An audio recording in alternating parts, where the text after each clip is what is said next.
حساني من تونس، بالاضافه لامامنا علي توموسانج. انطلاقه حلوه من امام كمل امام يا ولد، عملها محمد صلاح.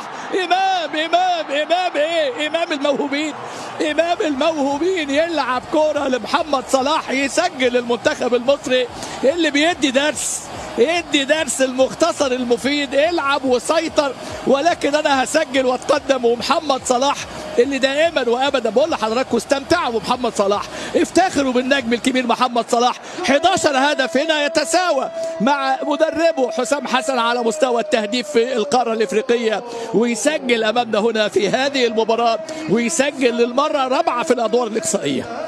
سجل في الادوار الاقصائيه في بوركينا 2017 والمغرب 2021 وفي بنين، وهو يسجل امامنا اهو هدفه رقم 11 في بطولات افريقيا. لكن بص المساحه، بص تشوف امام يا ولد يا امام. ومحمد صلاح بقى بلمسه ابداعيه امامنا اهو، يا امام يا لعيب بوجه القدم. ومحمد صلاح كله بوجه القدم الخارجي، كله سكروب.